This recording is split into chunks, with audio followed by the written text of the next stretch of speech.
നമസ്കാരം, JB ജംഗ്ഷനിലേക്ക് സ്വാഗതം. പ്രശസ്ത സംവിധായകൻ റോഷൻ ആൻഡ്രൂസ് ആയിരുന്നു കഴിഞ്ഞ ദിവസം JB ജംഗ്ഷനിലെ അതിഥി. റോഷൻ ആൻഡ്രൂസിന്റെ പുതിയ വിശേഷങ്ങളിലേക്ക് JB ജംഗ്ഷൻ ഈ എപ്പിസോഡിൽ പ്രവേശിക്കുകയാണ്. താങ്കൾ ജോലി ചെയ്തിട്ടുള്ള ആൾക്കാർ അതാ പറഞ്ഞാൽ കമലിൻ്റെ അടുത്തുനിന്ന് താങ്കൾ ഒരുപാട് പഠിച്ചിട്ടുണ്ടാവും, ഷാജിയുടെ അടുത്ത് നിന്ന് പഠിച്ചിട്ടുണ്ടാവും. എനിക്ക് തോന്നുന്നു താങ്കൾ പഠിച്ച പാഠങ്ങളിലെ വേറൊരു രീതിയിലായിരിക്കും താങ്കൾ വേണമെങ്കിൽ അതിനെ പ്രാവർത്തികമാക്കുന്നത്. പക്ഷേ ഇവിടെ നിന്നൊക്കെ പലതും താങ്കൾ സംശീകരിച്ചിട്ടുണ്ടാവും, അത് സഹായകരമായിട്ടുണ്ടാവും. പക്ഷെ അത് അതുപോലെ ട്രാൻസ്ലേറ്റ് ചെയ്യാൻ വേണ്ടി താങ്കൾ ശ്രമിച്ചിട്ടുണ്ടാവില്ല.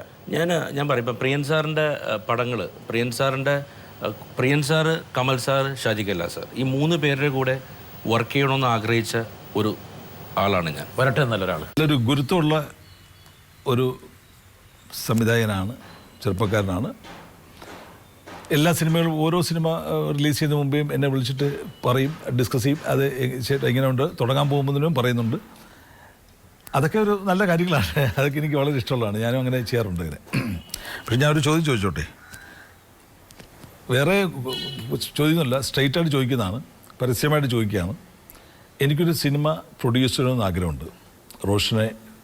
റോഷൻ ഡയറക്റ്റ് ചെയ്യേണ്ടത്.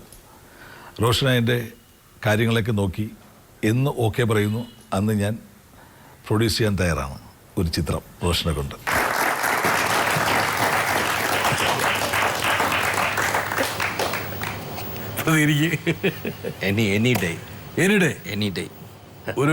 ഒരു പക്ഷേ ഒരു ഗുരുവ് ഒരു ശിഷ്യനോട് നടത്തുന്ന അഭ്യർത്ഥനയ്ക്ക് ഉപരിയായിട്ട് താങ്കളെ കാണുന്നതാണ് ഞാൻ. എവിടെ എത്തിപ്പോയി താങ്കൾ? Any day I'm ready to do it. താങ്കളുടെ മനസ്സ് നിറഞ്ഞു, അതിൻ്റെ പ്രതിഫലനമാണ് കണ്ണു നിറഞ്ഞത്. ഒരു ഗുരുവിന് നൽകുന്ന ഏറ്റവും പ്രധാനപ്പെട്ട എന്താ പറയുക, നമ്രമായ ഒരു വന്ദനത്തിൻ്റെ പ്രതീകമായിട്ട് ഞാൻ ഈ ആനന്ദാശ്രുവാണോ അങ്ങനെ ദുർബലനായ ഹൃദയമൊന്നും അല്ല, പക്ഷെ സ്നേഹം ഒരുപാടുണ്ട്. എന്തായാലും ഈ ഷൂട്ട് കഴിഞ്ഞ ഉടനെ താങ്കൾ ഷാജിനെ വിളിക്കും. 100% വിളിച്ചിരിക്കും. 100%. ഷാജി പറയുന്ന മൈക്ക് എന്താ പറയുക, ഏറ്റവും വലിയൊരു സംഗതിയാണ് അദ്ദേഹത്തിന് വേണ്ടി. ഒരുപാടുണ്ട് അതിൽ. അത്ര ഇഷ്ടപ്പെട്ടുള്ളൊരു സംവിധായകനാണ്. അതൊരു ഒരു ബന്ധമാണ്. 100%. ആ ബന്ധത്തെ വേറെ തരത്തിലേക്ക് കൊണ്ടുപോകാൻ വേണ്ടിയിട്ട് നമ്മളും എല്ലാവിധ ആശംസകളും റോഷൻ വരട്ടെ. മിസ്റ്റർ റോഷൻ ആൻഡ്രൂസ്, റോഷനെ കുറിച്ച് പറയുകയാണെങ്കിൽ റോഷൻ എൻ്റെ ഫാമിലി ഫ്രണ്ടാണ്. അത് റോഷൻ മാത്രമല്ല കേട്ടോ, അവൻ്റെ വൈഫ് നാൻസി ആണെങ്കിലും അമ്മച്ചിയാണെങ്കിലും നവാസാണെങ്കിലും അപ്പച്ചനായിരുന്നു എനിക്ക് തോന്നുന്നു ഇവനേക്കാൾ എൻ്റെ അടുത്ത് കമ്പനി. പിന്നെ റോഷൻ്റെ ഏറ്റവും വലിയ ഒരു പ്രത്യേകതയായിട്ട് എനിക്ക് തോന്നിയിട്ടുള്ളത്, റോഷനിൽ ഇന്നും ഒരു വിദ്യാർത്ഥി ഉണ്ടെന്നുള്ളതാണ്. കാരണം അവൻ്റെ ബെഡ്റൂമിലേക്ക് കയറി ചെല്ലുമ്പോൾ കുറേ നോട്ട്ബുക്സും അതുപോലെ തന്നെ ടെക്സ്റ്റ് ബുക്സും ഒക്കെ കാണാം. അത് മക്കളുടെ അല്ല കേട്ടോ, ഇവൻ്റെ തന്നെയാണ്. കാരണം പുതിയ പുതിയ കാര്യങ്ങൾ പഠിച്ചുകൊണ്ടേയിരിക്കുകയാണ്. എനിക്ക് തോന്നുന്നു ഇന്നത്തെ റോഷൻ ആവാനുള്ള കാരണം തന്നെ ആ പഠനം തന്നെയാണ്. അതുകൊണ്ട് തന്നെയാണ് നിനക്ക് എന്താ പറയുക, തമിഴ് ലോകം കീഴടക്കാൻ പറ്റിയത്. മാത്രമല്ല, റോഷൻ്റെ ഒരു കാലിബർ വെച്ചിട്ട് തമിഴ് മാത്രമല്ല, ഹിന്ദിയിലാണെങ്കിലും അതുപോലെ തന്നെ ഹോളിവുഡ് ലെവലിലേക്ക് വരെ സിനിമ ചെയ്യാനുള്ള ഒരു കാലിബറുള്ള ഒരു സംവിധായകൻ തന്നെയാണ്. എന്ന് റോഷനുള്ള വിദ്യാർത്ഥി നഷ്ടപ്പെടുന്നു, അന്ന് റോഷൻ ആൻഡ്രൂസ് ഇല്ല എന്നാണ് എനിക്ക് തോന്നിയിട്ടുള്ളത്. കാരണം എനിക്ക് ഒരുപാട് കാര്യങ്ങൾ റോഷൻ എന്ന് പറയുന്ന സംവിധായകനിൽ നിന്നും റോഷൻ എന്ന സുഹൃത്തിൽ നിന്നും എനിക്ക് പഠിക്കാൻ പറ്റിയിട്ടുണ്ട്. അപ്പോൾ എന്താ പറയുക, ഒരുപാട് നല്ല സിനിമകൾ നമുക്ക് റോഷനിൽ നിന്നും പ്രതീക്ഷിക്കാം. എൻ്റെയും സരിതയുടെയും അതുപോലെ തന്നെ എൻ്റെ മക്കളുടെയും എല്ലാവരുടെയും പ്രാർത്ഥന. അളിയ മറ്റേ ചരലിൻ്റെ കഥ പറയണ? ചരലിൻ്റെ വേണ്ടല്ലേ, പിന്നെ പറയാം.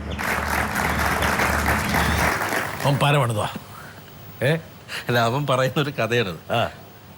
അവനെ പറയാൻ പറ്റുള്ളൂ. നമ്മൾ പറഞ്ഞ കുളമാകും. എനിക്കറിയില്ല കഥ പറയാം. അത് അതിൽ റോഷന് പറ്റിയ എന്തൊരു ചളുപ്പിനെ കുറിച്ചാണോ അത്? എനിക്കില്ല, ആളുണ്ടാക്കിയൊരു കഥയാണ്. അവൻ്റെ ഒരു അനുഭവം, പൃഥ്വിയും ഇന്ദ്രനും കൂടി ഉണ്ടാക്കിയൊരു അനുഭവത്തിൽ അവനുണ്ടാക്കിയൊരു കഥയാണ്. കഥ ഉണ്ടാക്കി നമ്മുടെ എപ്പോൾ പറഞ്ഞാലും നമ്മൾ ചിരിക്കും. അത് അങ്ങനെ പബ്ലിക്കിൽ പറയാൻ പറ്റുന്ന കഥയല്ല. റോഷൻ ജയസൂര്യ ഇടയ്ക്കൂടെ പറഞ്ഞത്, ഇപ്പോൾ താങ്കൾ തമിഴിൽ വിജയിച്ചിരിക്കുന്നു, സ്വാഭാവികമായിട്ട് താങ്കൾക്ക് ആ ക്രാഫ്റ്റ് ഉണ്ട്, സ്കില്ലുണ്ട്, നോളജ് ഉണ്ട്, റൂഡിസ്റ്റ് ഉണ്ട്, കമ്മിറ്റ്മെൻ്റ് ഉണ്ട്, ഡെഡിക്കേഷൻ ഉണ്ട്. ഇല്ലാത്തതായിട്ടൊന്നുമില്ല. വേണമെങ്കിൽ ഹോളിവുഡിലേക്ക് പോകാം, ശ്രമിക്കുന്നുണ്ട്. യെസ്. താങ്കളുടെ അടുത്ത പ്രോജക്റ്റ് ബോളിവുഡിലാണ്. ശ്രമമുണ്ട്. ആരെ കാസ്റ്റ്? എല്ലാം ശ്രമം നടക്കുന്നു. തുടക്കമാണ്. ഫസ്റ്റ് മുതൽ പടി. എന്തായാലും ഈ പറഞ്ഞ മുൻനിര നടന്മാരെ വെച്ചിട്ടും നടികളെ വെച്ചിട്ടും ആയിരിക്കുമല്ലോ താങ്കളല്ലേ? രണ്ടുപേര്, ഒന്ന് മുംബൈ പോലീസ് ചെയ്യാനുള്ള ഒരു ഓഫർ വിളിച്ചു, അവർ ചർച്ച കഴിഞ്ഞു. ഇപ്പം സഞ്ജയ് ലീല ബൻസാലിയുടെ ഒരു ഗ്രൂപ്പ് ഹവോൾഡാറി കണ്ടിട്ട് സൂര്യയുമായിട്ടൊരു ചർച്ച അവർ നടക്കുന്നുണ്ട്. അപ്പോൾ അതിൻ്റെ ഒരു വെരി ഗുഡ്. അതിങ്ങനെ ആ രണ്ട് കാര്യങ്ങൾ ഇതിന് താങ്കൾ വൈകാതെ തന്നെ ഒരു മുംബൈ മാഫിയ ആകട്ടെ. അതിങ്ങനെ ചർച്ച ഇതെല്ലാം അവസാനം ഇപ്പോൾ ഉദയനാട് താരം അനിൽ കപൂറിൻ്റെ കൂടെ ഞാൻ 1.5 വർഷം ഐ സ്പെൻഡ് മൈ ടൈം. 1.5 വർഷം അനിൽ കപൂറിൻ്റെ ഓഫീസിൽ അനിൽ കപൂറിനോട് ഇരുന്ന് ആ സിനിമ ഉണ്ടാക്കാനുള്ള എല്ലാം ശ്രമിച്ചത്. പക്ഷേ ലാസ്റ്റ് മൊമെൻറ്റ് അവരാണ് എല്ലാം ഡിസൈഡ് ചെയ്യുന്നത്. ക്യാമറമാനെയും ആർട്ട് ഡയറക്ടറിനെയും ഒക്കെ അദ്ദേഹം ഡിസൈഡ് ചെയ്തപ്പോൾ ഞാൻ പറഞ്ഞു better U direct A film, എന്നെ ആവശ്യമില്ല ഇവിടെ എന്ന് പറഞ്ഞ് ഞാൻ അതിൽ നിന്ന് മാറി ഇറങ്ങിപ്പോകുന്ന ഒരാളാണ്. എന്നിട്ട് നോട്ട്ബുക്ക് ചെയ്ത്. താങ്കൾക്കൊരു കംഫർട്ട് ലെവൽ വേണം. എനിക്ക് ഡിസിഷൻ താങ്കളുടെ ആയിരിക്കണം. താങ്കളുടെ പടമാണെങ്കിൽ താങ്കളായിരിക്കണം തീരുമാനിക്കണം. അല്ലെങ്കിൽ എനിക്ക് കിടന്ന് ഉറങ്ങാൻ പറ്റില്ല രാത്രി. നമുക്ക് ഒരു ഉറക്കം സുഖം. You are the master of your films. Yes. താങ്കളാണ് അതിൻ്റെ. അതല്ലെങ്കിൽ താങ്കളത് ചെയ്യുന്നില്ല. ഈ പഠിക്കൂ എന്നൊക്കെ പറഞ്ഞ് ജയസൂരി പറഞ്ഞ് ഒരുപാട് പഠനങ്ങൾ നടത്തുന്നുള്ളത്. പിള്ളേരുടെ പുസ്തകങ്ങൾ വായിക്കുന്ന കാര്യമാണ് അദ്ദേഹം പറഞ്ഞത്. എന്താണ് ഉദ്ദേശിച്ചത്? അല്ല, എപ്പോഴും the more you know the more you can communicate എന്ന് പറഞ്ഞ പോലെ നമ്മൾ എത്ര the more you know the less you know. സ്വാഭാവികമായിട്ടും ഓരോന്ന് പഠിക്കുമ്പോഴാണ് നമുക്ക് എത്ര നമ്മുടെ അറിവിനേക്കാൾ പ്രധാനമായിട്ട് നമ്മുടെ കുറവിനെ കുറിച്ചാണ് മനസ്സിലായത്. താങ്കൾ അതിൻ്റെ ഒരു വക്താവാണ്. പഠിക്കാൻ ഇപ്പോൾ ഷാജി സാറിൻ്റെ അടുത്ത് തന്നെ ഇപ്പം ഈ സാറ് ചെയ്ത ചില സിനിമകളിലെ ഷോർട്സ്, അല്ലെങ്കിൽ പ്രിയൻ സാറിൻ്റെ അടുത്തായാലും കമൽ സാറ് പാട്ടെടുക്കുന്ന രീതിയായാലും അങ്ങനെ ഇതെല്ലാം കൊതിയോടെ ആഗ്രഹിച്ചിട്ടുണ്ട്. പിന്നീട് മറ്റു മാസ്റ്റേഴ്സിൻ്റെ സിനിമകൾ അവരെങ്ങനെയാണ് സിനിമ, പിന്നെ സ്ക്രീൻ പ്ലേയെ പറ്റി ആയാലും ഒരു ദിവസം 2 മണിക്കൂറെങ്കിലും. തിയറിക്ക് ഒരുപാട് പ്രസക്തി ഉണ്ടോ റോഷൻ? തിയറി നമ്മൾക്ക് ചില വിഷയങ്ങൾ വന്ന് നിൽക്കുമ്പോൾ ഒരു ഗ്രാമർ ഓഫ് ഫിലിം, സിനിമയുടെ ഗ്രാമറിൽ നമ്മൾക്ക് ചില സമയങ്ങളിൽ തിയറി നമ്മളെ ഭയങ്കരമായിട്ട് ഹെൽപ്പ് ചെയ്യും, സഹായിക്കും. ഇതിൽ നിന്ന് എങ്ങനെ അടുത്തേക്ക് പോവാം, എങ്ങനെ ബ്രേക്ക് ചെയ്യാം, ഇവിടുന്ന് ബ്രേക്ക് ചെയ്യാൻ, ഒരു പക്ഷേ ഇവിടുന്ന് കരകയറാൻ. ഒരു തിയറി പഠിച്ചിട്ട് തിയറി ബ്രേക്ക് ചെയ്യണം. തിയറിയെ ബ്രേക്ക് ചെയ്യാനും കൂടി പറ്റണം നമുക്ക്. തിയറിയിൽ നിന്ന് മാത്രമല്ല നിൽക്കേണ്ടത്. റൈറ്റ്. വരട്ടെ. റോഷനെ ഞാൻ പരിചയപ്പെടുന്നത് അദ്ദേഹം 1-2 സിനിമകൾക്ക് അസിസ്റ്റ് ചെയ്ത് കഴിഞ്ഞ് നിൽക്കുന്ന ഒരു കാലഘട്ടത്തിലാണ്. അപ്പോൾ ജീവിതകാലം മുഴുവൻ അസിസ്റ്റൻ്റ് ആകേണ്ട കാര്യമില്ലെന്ന് അന്നേ റോഷൻ പറയുമായിരുന്നു. പക്ഷേ ഒപ്പം തന്നെ ഇത് പഠിക്കേണ്ട ഒരു കാര്യമാണ്, ചുമ്മാ എൻ്റർടൈൻമെൻറ്റ് നമ്മൾ നിസ്സാരമായിട്ട് തള്ളിക്കളേണ്ട കാര്യമല്ല എന്നും റോഷൻ എന്നോട് പറഞ്ഞിട്ടുണ്ടായിരുന്നു. ഞാനിപ്പോഴും ഓർക്കുന്നുണ്ട്, അക്കാലത്ത് ഒരു ആഡ് ഫിലിം ചെയ്തിട്ട് കുറച്ച് പണം കിട്ടി. ആ പണം കൊണ്ട് അദ്ദേഹത്തിന് വാങ്ങാൻ ഒരുപാട് കാര്യങ്ങളുണ്ട്, ഒരുപാട് നീഡ്സ് ഉള്ളപ്പോൾ ഈ റോഷൻ ചെയ്തത് എന്താണെന്ന് വെച്ചിട്ടുണ്ടെങ്കിൽ ഈ സിനിമാ സംബന്ധിയായിട്ടുള്ള ഗ്രന്ഥങ്ങൾ വരുത്തിച്ചിട്ട് അത് പഠിക്കാൻ തീരുമാനിക്കുകയാണ് ചെയ്യുന്നത്. അത് ദീർഘകാലം ഒരുപാട് ബുദ്ധിമുട്ടുകളൊക്കെ ഉണ്ടായിട്ട് പോലും ഇത് സമഗ്രമായിട്ടിരുന്ന് പഠിക്കുകയാണ് പുള്ളി ചെയ്തത്, റോഷൻ ചെയ്തുകൊണ്ടിരുന്നത്. താങ്കളുടെ പഠനത്തിന് അടിവരയിടുകയാണ് മാത്യൂസ് അല്ലേ? PF മാത്യൂസ്. സ്വാഭാവികമായിട്ടും തിയറി പ്രാക്ടിക്കലിനെ പരിപോഷിപ്പിക്കുകയും പ്രാക്ടിക്കൽ തിയറിക്ക് വേറൊരു പെർസ്പെക്റ്റീവ് തരുകയും ചെയ്യും. ഞാൻ അദ്ദേഹത്തിന് മിഖായലിൻ്റെ സന്തതികൾ നമുക്കറിയാം, ഒരു കാലഘട്ടത്തിൽ ടെലിവിഷൻ സീരിയലിൽ നിറഞ്ഞു നിന്ന വ്യാഴാഴ്ച 7 മണി എന്ന് പറയുന്നത് എല്ലാവരും അങ്ങനെ ഒരു സ്ക്രീൻ പ്ലേ എഴുതിയ മറ്റു നാഷണൽ അവാർഡ് വരെ കിട്ടിയിട്ടുള്ള ആളാണ്. അദ്ദേഹത്തെ അങ്ങോട്ട് വിളിച്ച് ചെന്ന് പരിചയപ്പെടുമായിരുന്നു. എന്നെ ഇവിടുത്തെ കൊച്ചിൻ ഫിലിം സൊസൈറ്റിയിൽ കയറ്റിയത്, ഇവിടുത്തെ പബ്ലിക് ലൈബ്രറിയിൽ കൊണ്ടുപോയത് എല്ലാം ഒരു പക്ഷേ എൻ്റെ ആദ്യ ഘട്ടത്തിൽ ഞങ്ങൾ ഒരുമിച്ച് നടന്ന് സിനിമയെപ്പറ്റി ചർച്ച ചെയ്ത് അങ്ങനെ ഒരു വലിയൊരു കാലഘട്ടം ഉണ്ടായിരുന്നു മാത്യു ചേട്ടനായിട്ടുള്ള. അപ്പോൾ ഇവരൊക്കെ ഞാൻ പറഞ്ഞത് ഇങ്ങനത്തെ ഒരുപാട് പേരുടെ ഒരു സഹായം ഉണ്ടായിട്ടുണ്ട്. അല്ലാതെ ഒരു ദിവസം കൊണ്ട് നമുക്കങ്ങനെ. റോഷന് താങ്കളൊരു സെൽഫ് മെയ്ഡ് മാൻ ആണെന്ന് താങ്കൾ ഒരിക്കലും അഭിമാനിച്ചിട്ടില്ല, അഹങ്കരിച്ചിട്ടില്ല. എന്താ കാരണം വെച്ചാൽ ഒരുപാട് ആൾക്കാരുടെ പ്രേരണ, പ്രചോദനം, സഹായം, ഒരുപാട് ഘടകങ്ങൾ താങ്കൾ എന്നുള്ള ഒരു സിനിമ മേക്കർക്ക് സഹായകരമായിട്ടുണ്ട്. പക്ഷേ താങ്കളെ ഏറ്റവും കൂടുതൽ സഹായിച്ചൊരു കാര്യം ഞാൻ മനസ്സിലാക്കണമെന്ന്, അല്ലെങ്കിൽ ഞാൻ താങ്കളെക്കുറിച്ച് കുറച്ചെങ്കിലും ഞാൻ പഠിച്ചപ്പോൾ എനിക്ക് മനസ്സിലായത് താങ്കളുടെ ഡിറ്റർമിനേഷനാണ്. ഒരു നിശ്ചയദാർഢ്യമുണ്ട്. അതായത് എവിടെയെങ്കിലും ഞാൻ എത്തും. അതിൽ ചെറിയൊരു അഭിമാനമുണ്ട്, അഹങ്കാരത്തിൻ്റെ ചെറിയ തലവും കൂടെയുണ്ട്. കാണിച്ചു തരാം. Roshan Andrews first year pre ഡിഗ്രിക്ക് പഠിക്കുന്ന കാലത്താണ് എൻ്റെ അടുക്കൽ ഇംഗ്ലീഷ് ട്യൂഷൻ എത്തുന്നത്. അത് കഴിഞ്ഞ് ഒരു 3 വർഷത്തിന് ശേഷം 18 വയസ്സുള്ളപ്പോൾ ഒരു പ്രോഗ്രാം റോഷൻ എറണാകുളത്ത് സെൻറ്റ് ആൽബർട്ട്സ് ഹൈസ്കൂളിൻ്റെ ഓഡിറ്റോറിയത്തിൽ അവതരിപ്പിക്കുകയുണ്ടായി. ആ പ്രോഗ്രാമത്തോട് ബന്ധപ്പെട്ട് ഒരു പത്രസമ്മേളനം എറണാകുളത്ത് പ്രസ് ക്ലബ്ബിൽ വിളിച്ചു കൂട്ടി. റോഷൻ എന്നെയും കൂട്ടിയിരുന്നു.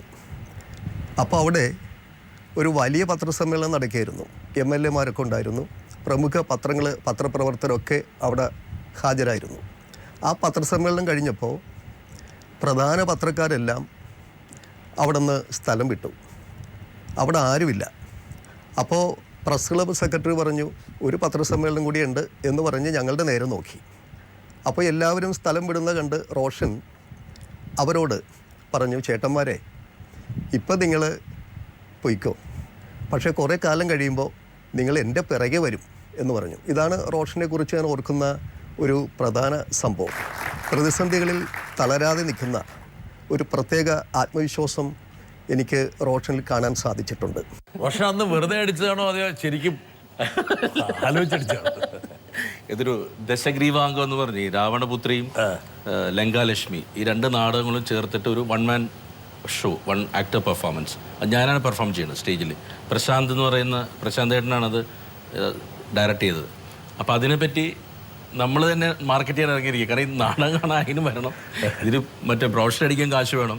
അപ്പോൾ പ്രസ് മീറ്റിന് അന്ന് 250-500 രൂപ കിട്ടിയ പ്രസ് മീറ്റ് നടത്തും. പ്രസ് ക്ലബ്ബിൽ കെട്ടി അത് ചെന്നപ്പോൾ ഇവിടെ ആരുമില്ല. അവര് ഇറങ്ങി പോവാ. അവർക്ക് ആര് റോഷൻ ആര് ഇതെന്നറിയാം. അപ്പൊ മാസ്റ്ററിനൊക്കെ കൊണ്ടുപോയത് ഇംഗ്ലീഷ് പ്രൊഫസർ മാസ്റ്ററൊക്കെ ഉണ്ടാവും ഓർത്തിട്ട് ഒരു വെയിറ്റ്. പക്ഷെ അത് ഇറങ്ങിപ്പോയവര്. അപ്പം ഞാൻ പോയിട്ട് നിർത്തിയിട്ട് ഞാൻ പറഞ്ഞു, പ്ലീസ് അത് പോരുതെന്ന് നമുക്ക് പറയാനുള്ളത്. ഇരുന്നില്ല, കുറച്ച് പേര് 10-15 പേരുണ്ടായിരുന്നു. കാരണം അത് അവരെ കുറ്റം പറഞ്ഞിട്ട് കാര്യമില്ല, ഒരു കാര്യമില്ല അതിൽ. പക്ഷെ താങ്കളുടെ ഉള്ളിൽ ഒന്ന് നിറഞ്ഞു, അതുണ്ട്, ഒരു സ്പാർക്ക് ഉണ്ടായി. വെറുതെ പറഞ്ഞതല്ല, പക്ഷെ താങ്കൾ ആ പറഞ്ഞത് സാർത്ഥകമാക്കി. ഇന്ന് തിരിഞ്ഞു നോക്കുമ്പോൾ ഒരു പക്ഷേ അന്ന് പറഞ്ഞ വാക്കുകളെല്ലാം താങ്കൾ എന്താ പറയുക, 100% താങ്കൾ ആ വാക്കുകളോട് നീതി പുലർത്തിയെന്ന് വേണം പറയാൻ പറ്റും. ഇന്ന് ആ പത്രക്കാരൊക്കെ ഒരു പക്ഷേ താങ്കളിപ്പോൾ പത്രസമ്മേളനം വിളിച്ചു കഴിഞ്ഞാൽ അവരെല്ലാം വന്ന് താങ്കൾക്ക് വേണ്ടി വേണമെങ്കിൽ 3/4 മണിക്കൂർ വേണമെങ്കിൽ കാത്തിരിക്കും. ശരിയല്ലേ? ശ്രമിച്ചിട്ടില്ല. ഇനി റോഷൻ ചെയ്യേണ്ടതെന്ന് വെച്ചാൽ അതേ പ്രസ് ക്ലബ്ബിൽ ഇന്ന് 250 അടിച്ചായിരുന്നു നമ്മളെ സമ്മതിക്കില്ല. മിക്കവാറും 5000 അടയ്ക്ക് അടക്കേണ്ടി വരും. അന്നത്തെ മെയിൻ ലിസ്റ്റ് എടുത്തിട്ട് ആ പത്രക്കാരോടൊക്കെ ഒന്ന് വരാൻ പറയാം. ഇന്ന് ഒരുപാട് നല്ല സുഹൃത്തുക്കളുണ്ട് പത്രമാധ്യമങ്ങളിൽ. ഒരുപാട് നല്ല എല്ലാം നമ്മൾ വളരെ സപ്പോർട്ടീവായിട്ടുള്ള ആളുകൾ, നല്ല സുഹൃത്തുക്കൾ എല്ലാ ഇതിലും ഉണ്ട്. അത് നമ്മൾ നന്നായിട്ട് അവരുടെ ഒരു എല്ലാ സിനിമകൾക്കും അവർ തരുന്ന ഒരു സിനർജിയാണ് റോഷൻ്റെ. കാരണം വെച്ചാൽ ഒരു പക്ഷേ നമ്മുടെ ജീവിതത്തിൻ്റെ ഓരോ വഴിത്തിരിവുകളാണ് പുതിയ സൗഹൃദങ്ങളെയും പുതിയ സാഹചര്യങ്ങളെയും സൃഷ്ടിക്കുന്നത്. നമ്മൾ കാലത്തിന് മുമ്പേ പോകാൻ ശ്രമിക്കുന്നത് നല്ലതാണ്, പക്ഷേ ശ്രമിക്കുന്നതുകൊണ്ട് പക്ഷേ എല്ലാം നടക്കണമെന്നുമില്ല. ആ ഒരു പ്രേരണ നല്ലതാണ്, പക്ഷേ ആ പ്രേരണ കൊണ്ട് നമുക്കുണ്ടാകുന്ന മാനസികമായിട്ടുള്ള ഭംഗത്തിന് ആരെ പഴി പറഞ്ഞിട്ടും കാര്യമില്ല. അതാ അനിവാര്യതയാണത്. ഇവിടെ വരേണ്ട ഒരാളെ നമ്മൾ എത്തിച്ചിട്ടില്ല, വരട്ടെ. റോഷൻ, നിനക്ക് ഓർമ്മയുണ്ടോ? നിനക്ക് ചെറുപ്പം മുതൽ തന്നെ സിനിമയെന്ന് പറഞ്ഞാൽ നിനക്ക് ഭയങ്കര ആഗ്രഹമുള്ള ആളാണ്. ഒരു സിനിമ പോലും നീ മുടങ്ങാതെ കാണാറുണ്ട്. പിന്നെ നീ ഒരിക്കൽ അപ്പച്ചനോട് ഒരു ഗിഫ്റ്റ് ചോദിച്ചു. ആ ഗിഫ്റ്റ് നിനക്ക് പിന്നെ ഭാവിയിൽ ഏത് രീതിയിലാണ് നിനക്കത് ഉപകരിച്ചതെന്ന് നിനക്ക് ഓർമ്മയുണ്ടോ? റോഷൻ്റെ അമ്മയാണ്. അമ്മ എന്താ ചോദിച്ചത് മനസ്സിലായോ? എന്താണ് ചോദിച്ചത്? അത് ഒരു ഘട്ടത്തിൽ ഞാൻ നേരത്തെ പറഞ്ഞൊരു സിറ്റുവേഷൻ ഉള്ളപ്പോൾ അപ്പച്ചന് കുറച്ച് പൈസ കയ്യിൽ വന്നപ്പോൾ എന്താണ് വേണ്ടതെന്ന് വെച്ചാൽ എനിക്കൊരു VCR നാഷണലിൻ്റെ, ഞാൻ നേരത്തെ പറഞ്ഞൊരു 15 രൂപയുടെ കാസറ്റ് ഇടാൻ വേണ്ടിയുള്ള സംഗതി. അപ്പോൾ ആള് അന്നതിന് ആ മൊത്തം കാശും പുള്ളി അതിനുവേണ്ടി ഉപയോഗിച്ചു.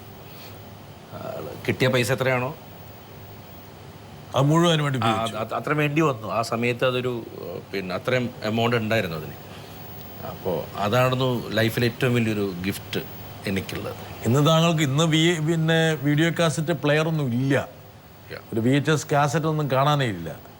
ഇന്ന് താങ്കൾക്ക് വേണമെങ്കിൽ ഒരു 10 ഹോം തിയേറ്റർ വേണമെങ്കിൽ ഒരു സെക്കൻഡ് കൊണ്ട് വേണം താങ്കൾക്ക് ഒരുക്കാൻ പറ്റും. പക്ഷെ അന്നത്തെ ആ ഗിഫ്റ്റിൻ്റെ വിലയും മൂല്യവും ഒരു പക്ഷേ ഇന്ന് താങ്കൾ എത്ര പൈസ കൊടുത്താലും കിട്ടാൻ സാധ്യതയില്ല. എൻ്റെ അച്ഛനും അമ്മയും എനിക്ക് നൽകിയ ഏറ്റവും വലിയ ഇൻവെസ്റ്റ്മെൻ്റ് എന്ന് പറയുന്നത് ഫ്രീഡമാണ്. എനിക്ക് നൽകിയ ഫ്രീഡം എന്നെ അവർ വിശ്വസിച്ചിരുന്നു.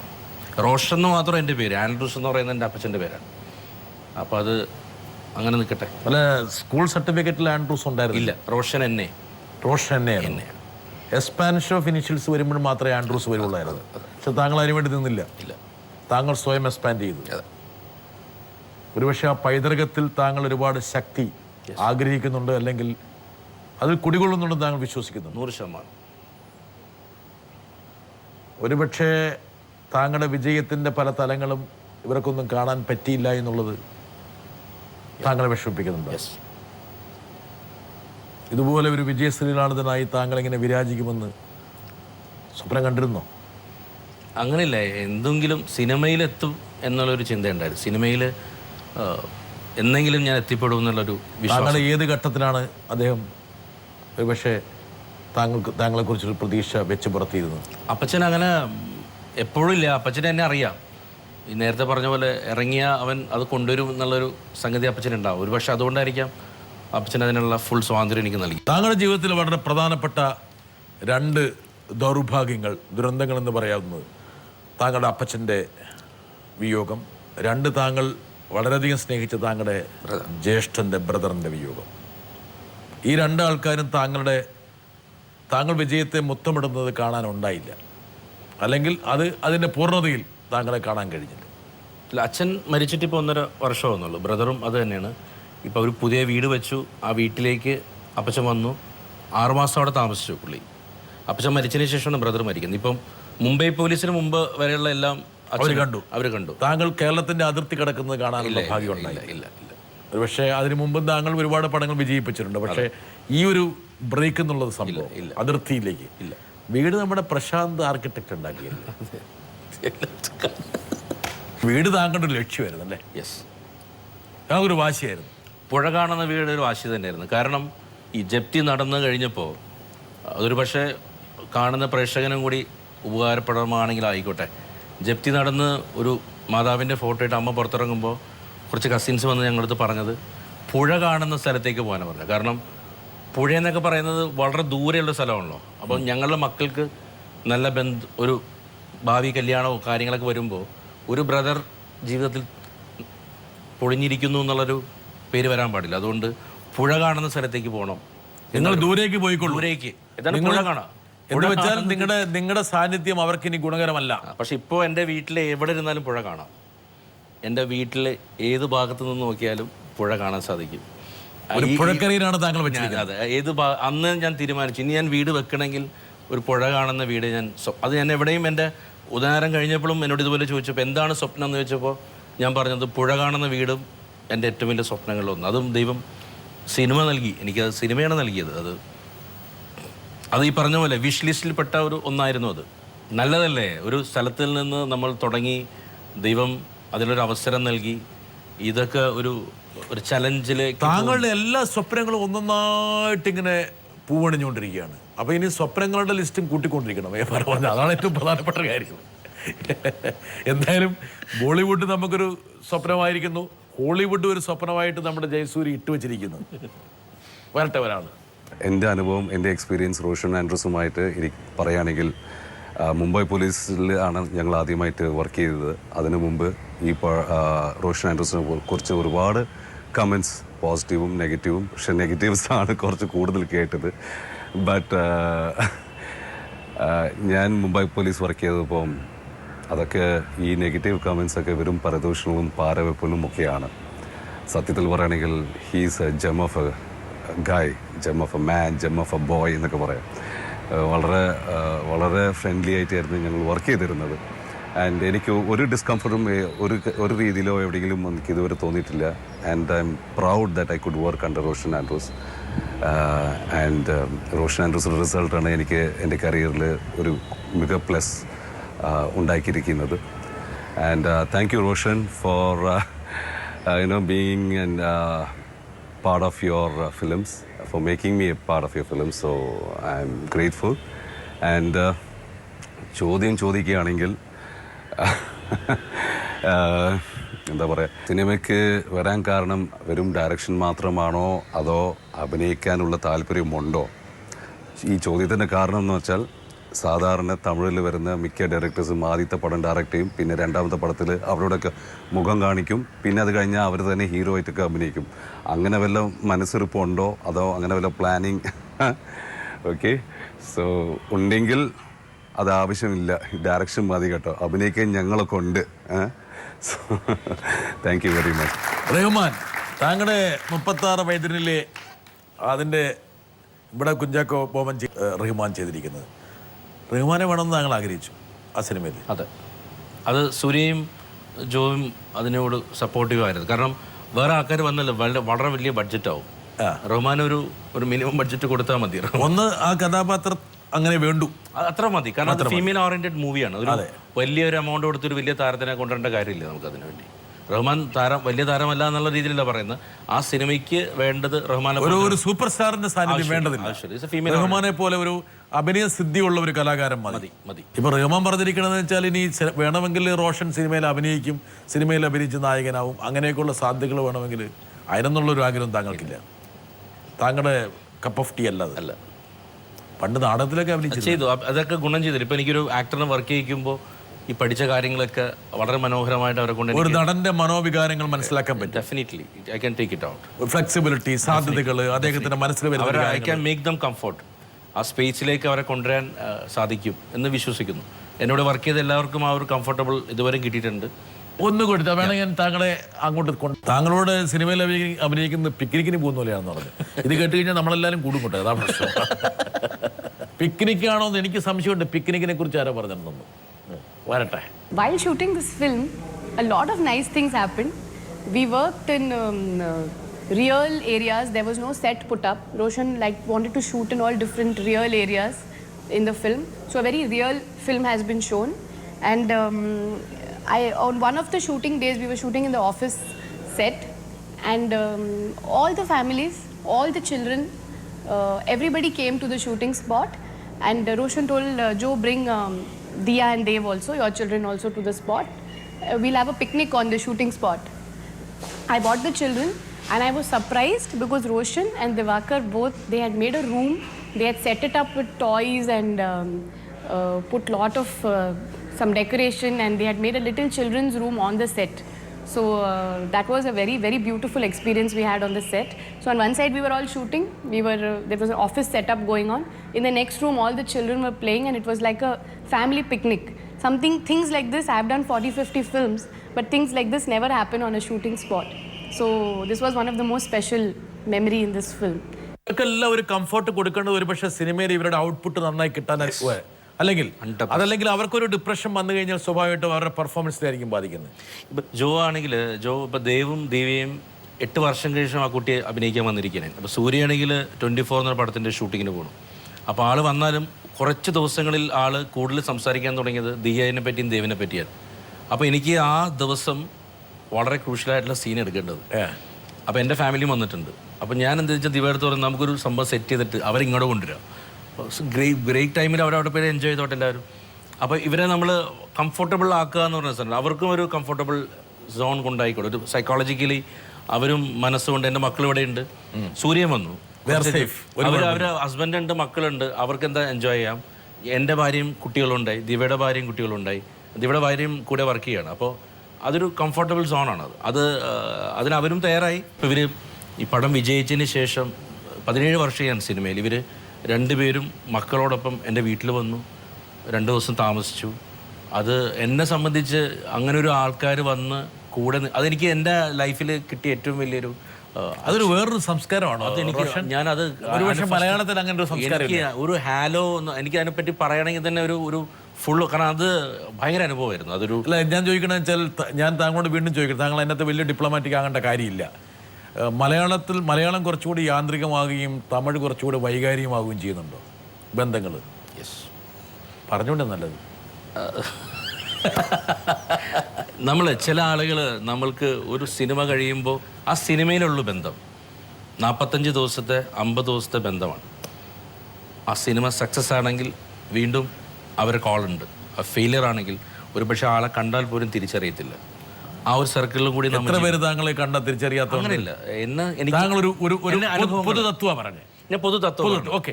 ഇവിടെ സൂര്യയെ പോലൊരാൾ അല്ലെങ്കിൽ ജ്യോതിയെ പോലൊരാൾ ഒരുപക്ഷെ താങ്കൾ സിനിമ സംവിധാനം ചെയ്തു, സിനിമ വിജയിച്ചു, താങ്കളുടെ വീട്ടിൽ വന്ന് 2 ദിവസം താമസിക്കേണ്ട ഒരു കാര്യമില്ല. ആരും പ്രതീക്ഷിക്കുന്നുമില്ല. താങ്കളും പ്രതീക്ഷിക്കില്ല, താങ്കൾ ആഗ്രഹിക്കുന്ന പോലുമില്ല. ആഗ്രഹിക്കില്ല, താങ്കൾ സ്വപ്നം തന്നെ കാണുന്നില്ല. അതൊരു അനുഭവം. ഞാൻ അത് പറയാൻ കാരണം ഇത് അവർ വന്നത് അങ്ങനത്തെ അതിൻ്റെ ഒരു ക്രെഡിറ്റിന് വേണ്ടി സംസാരിച്ചല്ല. എന്നെ സംബന്ധിച്ച് 17 വർഷത്തിനിടയിലുള്ള എൻ്റെ ആദ്യ അനുഭവമാണ്. താങ്കളുടെ സിനിമാ ജീവിതത്തിലെ ഏറ്റവും പ്രധാനപ്പെട്ട ഒരു അനുഭവമാണ്. അത് അനുഭവം തന്നെയാണ്. അതൊരു വൈകാരിക തലം. അവരോടാണ്, നമ്മളല്ല, അവരാണ് വലുതായത്. അവരാണ് അതിൽ വലുതായത്. നമ്മൾ വലുതാവുകയല്ല ഇത്. അല്ല, അവരുടെ വലിപ്പം വർദ്ധിച്ചു. യെസ്, അതാണ് റോഷൻ. ഒരു പക്ഷേ തമിഴിൽ പലരും പറയുന്ന കാര്യം എന്ന് വെച്ചാൽ നമ്മളെത്ര ചെറിയ ആൾക്കാരാണെങ്കിലും നമ്മളെ വലിയ ആൾക്കാരായിട്ട് അവർ തന്നെ അങ്ങ് പറയും. പെരിയവർ ഉക്കാറോ എന്ന് പറയും. ഒരു പക്ഷേ റോഷൻ സർ സർ സർ ഞാനാണ് മാറ്റിച്ചത്. ഞാനത് കുറേ കാലം കഴിഞ്ഞപ്പോൾ സാർ വിളി മാറ്റിക്കണമെന്ന് പറഞ്ഞു. എനിക്കത് അതൊരു അകൽച്ച എന്നുള്ളൊരു പ്രശ്നം വന്നിട്ടാണ് അത് മാറ്റി. പക്ഷെ അവരുടെ ഒരു കൾച്ചറിന്റെ ഭാഗമാണ്. അവര് വരട്ടെ, സൂര്യ ഒന്നുകൂടെ വരട്ടെ. നമുക്ക് സൂര്യൻ ഒന്നുകൂടെ കിട്ടണം. നമുക്ക് வரட்டே. ரோஷன் சார், உங்களுக்கு நிறைய பிளெஸிங்ஸ் கிடைச்சிருக்கு. தமிழ்நாட்டில் தமிழ் மக்கள் கிட்ட இருந்து அவ்வளோ மெசேஜஸ் வந்திருக்கு, அவ்வளோ இமெயில்ஸ் வந்திருக்கு. எல்லாருக்கும் உங்களை பிளஸ் பண்ணி. ஸோ 2 கொஸ்டின் இருக்கு கேட்க. 2Dக்கு வந்து அடுத்தது என்ன கதை சொல்ல போறீங்க, எப்போ சொல்ல போறீங்க? அண்ட் லாஸ்ட் கொஸ்டின், ஆன்சி எல்லாருக்குமே தெரியும், ஜோக்கு எனக்கும் ரொம்ப நல்லா இன்ட்ரடியூஸ் பண்ணி விட்டீங்க. We have spent some time. Ancy എന്നെ വർക്ക് പണ പോറാങ്ക. മലയാള പരിഭാഷ ഒന്ന്. അടുത്ത സിനിമ എപ്പോഴാണ് താങ്കൾ ചെയ്യാൻ പോകുന്നത്? 2Dക്ക് വേണ്ടി. 2Dക്ക് വേണ്ടി, അതായത് സൂര്യയുടെ ഫിലിം കമ്പനിക്ക് വേണ്ടി എന്നാണ് ചെയ്യാൻ പോകുന്നത്. രണ്ടാമത് ആൻസി ഇനി എന്താ അടുത്ത വർക്ക് ചെയ്യുമ്പോൾ 36 വൈദ്യനിൽ ജ്യോതിക വർക്ക് ചെയ്യാൻ വേണ്ടി പോയല്ലോ. അതുപോലെ ആൻസിനെ ഇനി എന്ത് വർക്ക് ചെയ്യിപ്പിക്കാൻ പോകണം? ഇവിടെ പറയിപ്പിക്കാൻ വേണ്ടി പറഞ്ഞ വെറുതെ അല്ല. ആൻസി കഴിഞ്ഞ നേരത്തെ ബൈറ്റിൽ ചെറുതായിട്ടൊന്ന് ഒരു ചീറ്റലുണ്ടായത്. സൂര്യയ്ക്ക് വേണ്ടി ഒരു കമ്പനിക്ക് വേണ്ടി ഞങ്ങൾ കഴിഞ്ഞ ദിവസം അവിടെ മീറ്റ് ഉണ്ടായിരുന്നു. അപ്പോൾ അത് കഴിഞ്ഞപ്പോൾ ഇപ്പോൾ ഷായി സാറും പറഞ്ഞ പോലെ ഒരു പടം, അടുത്ത പടം എന്താണെന്ന് വെച്ചപ്പോൾ ഞാൻ പറഞ്ഞു നമുക്ക് ചെയ്യാം. ഒരു കോൺസെപ്റ്റ് വന്നാൽ ആ കോൺസെപ്റ്റ്, കാരണം 2D ഞാൻ അത്രയും വളരെ കംഫർട്ടബിൾ ആയിട്ടൊരു കമ്പനിയാണ്. അപ്പോൾ അവർക്ക് വേണ്ടി ഒരു സിനിമ, സൂര്യനെ വെച്ചൊരു സിനിമ ആലോചിക്കുന്നുണ്ട്. അതിനു മുമ്പൊരു മലയാള സംവിധായിക അവരെ കാണുകയും ഒരു കഥ പറയുകയും ചെയ്തിട്ടുണ്ട്, അവർ ഒരുമിച്ച് ചെയ്യാനായിട്ടുള്ള. അതപ്പോൾ അതൊരു 10 മാസത്തിനുള്ളിൽ അത് നടക്കുന്നുണ്ട്. അപ്പോൾ എനിക്കിവിടെ കമ്മിറ്റ്മെൻറ്റ്സ് ഉണ്ട്. അപ്പോൾ അതിലൊരു കഥ വന്നാൽ നമ്മളിപ്പോൾ അവർക്ക് വേണ്ടി ഒരു സംഗതി ഡെഫിനറ്റായിട്ടും ആളുടെ അടുത്ത് പോകും. ആൻസി ലിറിക്സ് എഴുതുന്ന ഒരാളാണ്. അപ്പോൾ ഹൗ ഓൾഡ് ആർ യുവിൽ എഴുതാനായിട്ട് ഞാൻ പറഞ്ഞതാണ് ആളുടെ അടുത്ത്. അപ്പോൾ ആളത് എഴുതിയില്ല. ആൾ 1-2 കാസറ്റ്സ് ഒക്കെ എഴുതിയിട്ടുണ്ട്. അപ്പോൾ ഇപ്പോൾ ഈ 2 മക്കൾ 1 വയസ്സിന് വ്യത്യാസമുള്ളൂ. അപ്പോൾ നിങ്ങളൊന്ന് വളർന്നു കഴിയുമ്പോൾ ആൾക്ക് എല്ലാ സ്വാതന്ത്ര്യമുണ്ട്. ആൾക്ക് എന്തും ചെയ്യാനുള്ള സ്വാതന്ത്ര്യം ഞാൻ കൊടുക്കുന്നു. സൂര്യ കൊടുത്തിട്ടില്ല, ഇപ്പൊ കൊടുക്കുകയാണ് ഈ ഷോയിലൂടെ. സൂര്യൻ കൂടി പറഞ്ഞ സ്ഥിതിക്ക് ഞാനും കൂടി പറയാണ്, ആൻസി നന്നായിട്ട് എഴുതട്ടെ, ലിറിക്സ് എഴുതട്ടെ. ആ ലിറിക്സിന് നല്ലൊരു ഭാവം വരട്ടെ. ആ ഭാവം ഒരു അനുഭൂതിയായിട്ട് പ്രേക്ഷകരിലേക്ക് വരട്ടെ. അത് പ്രേക്ഷകരിലേക്ക് വരുന്നതിന് റോഷൻ്റെ സിനിമ നിമിത്തമാകട്ടെ. ഇത്രയല്ലേ ഞാൻ പറയേണ്ടു, വേറെ കൂടുതൽ പറയേണ്ട കാര്യമില്ല. ഇനിയിപ്പോൾ ആൻസിയുടെ കയ്യിലാണുള്ളത്.